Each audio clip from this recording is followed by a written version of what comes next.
The ocean was calm on the night of July 30th, 1945. A warm breeze swept across the deck of the USS Indianapolis.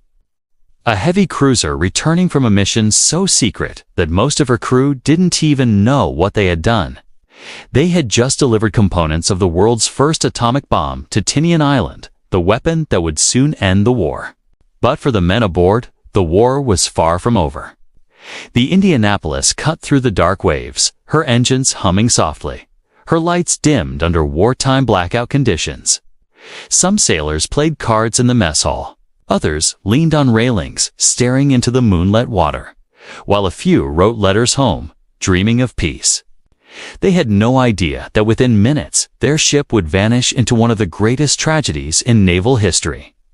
At 12:14 a.m., without warning, a torpedo slammed into the starboard side of the Indianapolis. The explosion tore through steel, sending fire, smoke, and shrapnel across the deck.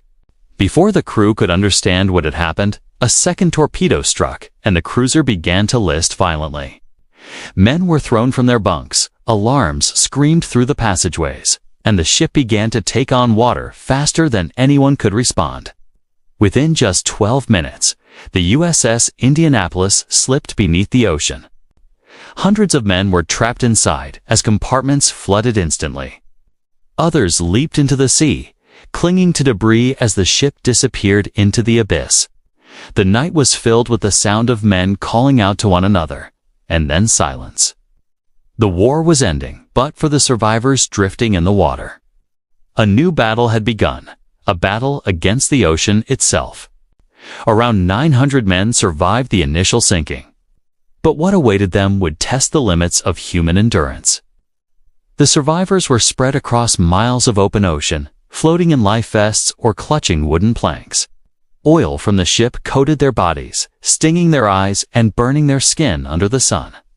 There were no lifeboats, no food, no fresh water, no radio. No one knew they were there, and beneath the surface, shadows moved. On the first day, the men formed groups, trying to stay close together. Some prayed, others sang to keep their spirits alive. But as the sun rose, the heat became unbearable. Dehydration set in quickly, and the salt water around them only made things worse.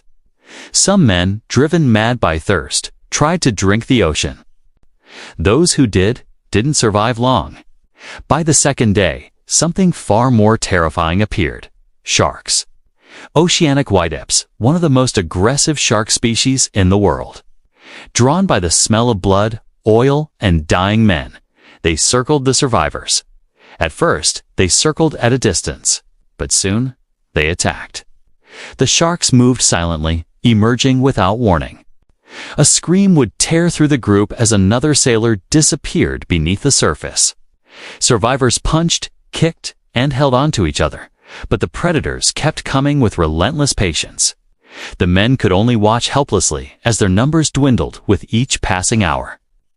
By the third day, hallucinations began. Some believed they saw islands. Others swore they saw rescue ships or heard music. Groups broke apart, some men swimming away from the group, chasing visions that didn't exist. And every time a man drifted alone, the sharks followed. Storm clouds rolled in on the fourth day, bringing waves that tossed the survivors like rag dolls. Thunder roared overhead, and lightning cracked across the sky. Some men thought the storm was punishment. Others thought it was salvation. Rainwater fell in sheets, and men lifted their hands and mouths toward the sky, finally tasting fresh water. But the storm also scattered the groups even further. When the sun rose again, many who survived the night were missing. By the fifth day, only a fraction of the original survivors remained alive. Bodies floated around them, reminders of the nightmare that refused to end. Some men whispered prayers. Others simply stared into the sky, waiting for the moment when pain would finally stop. And then, a miracle. At 10:25 a.m., on August 2nd, a pilot flying a routine patrol spotted something strange in the water. From the sky, it looked like hundreds of black dots scattered across the ocean. But as he came closer, he realized the truth. These were men, still alive, still fighting. The pilot immediately radioed for help. Rescue seaplanes and ships rushed toward the coordinates.